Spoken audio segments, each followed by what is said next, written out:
বাংলাদেশের কিন্তু ওয়েস্ট ইন্ডিজের জন্য টি-20 স্কোয়াডটাও দিয়ে দিয়েছে। আমরা স্কোয়াডটা আসলে একবার দেখিনি যে কারা কারা ফিরলেন টি-20 স্কোয়াডে এবং কেমন হতে যাচ্ছে বাংলাদেশের টি-20 সিরিজের ভাগ্যটা কি হবে। আমরা স্কোয়াডটা দেখতে পাচ্ছি।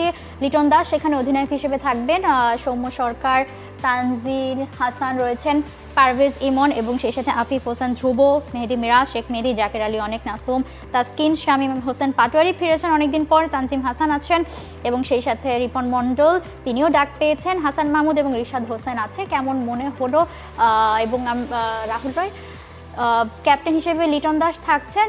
অধিনায়ক নাজমুল শান্তর কুচকির যে ইনজুরি সেটাও সারেনি এবং নাজমুল সাথে সাথে একই কুচকির ইনজুরিতে তাওহিদ হৃদয়ও টি-20 সিরিজেও খেলতে পারবে না, সেখান থেকেও ঠিক গেছেন। কেমন হলো স্কোয়াড? এটা একটা বড় ঘাটতি যে তাওহিদ হৃদয়কে না পাওয়া এবং ক্যাপ্টেন নাজমুল শান্তকে না পাওয়া, দুজনই আসলে টি-20 ব্যাটিং অর্ডারের একটা বড় ঘাটতি পূরণ করেন। সেই জায়গাটাতে একটা সমস্যা বাংলাদেশ দলে থাকবে। তবে এই জায়গাটাতে আসলে সবচেয়ে ইম্পর্টেন্ট যেটা ব্যাপার সেটা হচ্ছে লিটন দাসকে ক্যাপ্টেন্সি দেওয়া হয়েছে। আমরা দেখেছি যে টেস্ট আর ওয়ানডেতে মিরাজ ক্যাপ্টেন্সি করেছেন। আমার কাছে মনে হয় যে রাইট ডিসিশন নিয়েছেন। এছাড়া আসলে এই দলটাতে ক্যাপ্টেন্সি করার মতো কিন্তু আর কেউ ছিল না। আপনি দেখেন মিরাজকে, আপনি বলতে পারেন যে মিরাজই যেহেতু দুইটা ফরম্যাটে করেছে, টি-20তেও মিরাজ করতে পারতো। সেক্ষেত্রে আমার কাছে মনে হয় যে মিরাজকে আপনি যদি দেখেন, মিরাজ কিন্তু লাস্ট সিরিজের আগ পর্যন্ত তিনি কিন্তু টি-20 স্কোয়াডেও ছিলেন না। তিনি টি-20 স্কোয়াডে সাকিব খেলছেন না বলে তিনি টি-20 স্কোয়াডে ডাক পেয়েছেন এবং তিনি ম্যাচ খেলেছেন।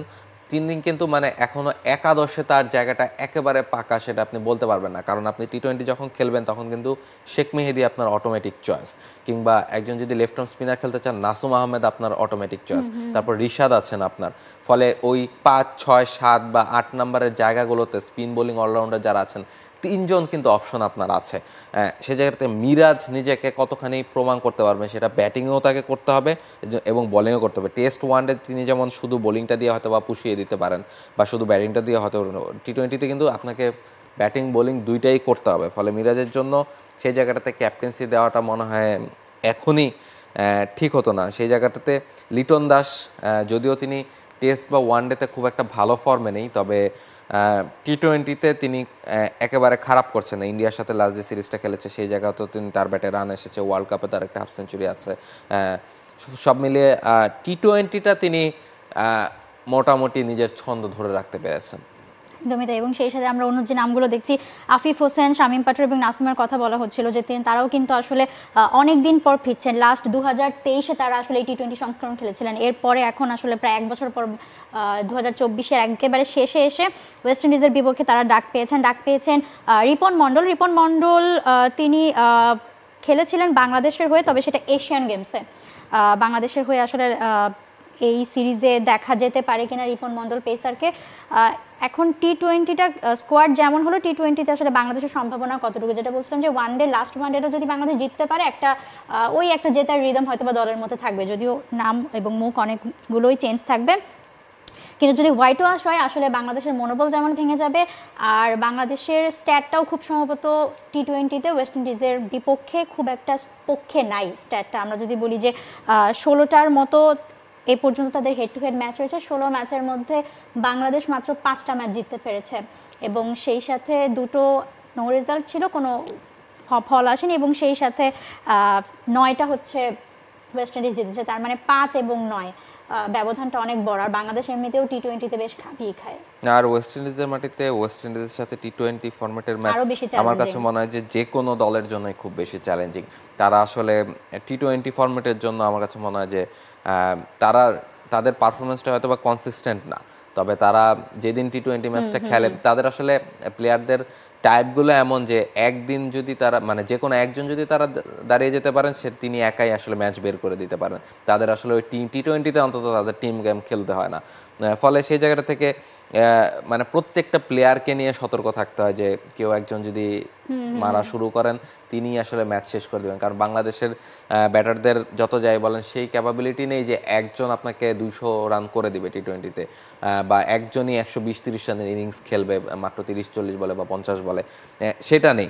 ফলে সেই জায়গাটা থেকে একটা বড় প্রবলেম আছে। তবে বোলিং লাইন আপটা বাংলাদেশের বেশ শক্তিশালী, সেটা বলতে হয়। যে দেখেন শেখ মেহেদী আছে, মেহেদী হাসান মিরাজ হয়তো বা খেলবেন, নাসুম আছেন, তাসকিন, পেস হাসান ডিপার্টমেন্টে মাহমুদ, তাসকিন, তানজিম হাসান, সাকিব তারা দারুণ বোলিং করছেন এবং রিশাদ স্পেশালি তিনজন যারা রংপুর রাইডার্সের হয়ে গ্লোবাল সুপার লিগে খেলেছেন, রিশাদ, আফিফ এবং সৌম্য সরকার তিনজনই কিন্তু বেশ ভালো ফর্মে ছিলেন। স্পেশালি সৌম্য টি-20তে যেরকম ফর্মে খেলে এসেছেন জিএসএলে, সেটা বাংলাদেশ দলকে একটা আলাদা আত্মবিশ্বাস দিবে। তিনি যদি সেভাবেই পারফর্ম করতে পারেন, যেহেতু একই রকম কন্ডিশন, সেটা বাংলাদেশ দলের জন্য খুব বেটার হবে যে এরকম একটা ফ্লাইং স্টার্ট যদি তিনি এনে দিতে পারেন। এছাড়া রিশাদ হোসেনও দারুণ বোলিং করছেন।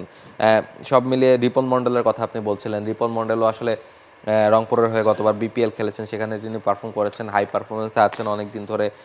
যেই জায়গায় সুযোগ পাচ্ছেন এনসিএল থেকে শুরু করে সব জায়গায় তিনি আসলে পারফর্ম করছেন। তিনি এর আগে ইমার্জিং এশিয়া কাপে গেছেন, সেই জায়গাতেও তিনি দারুণ বোলিং করেছেন।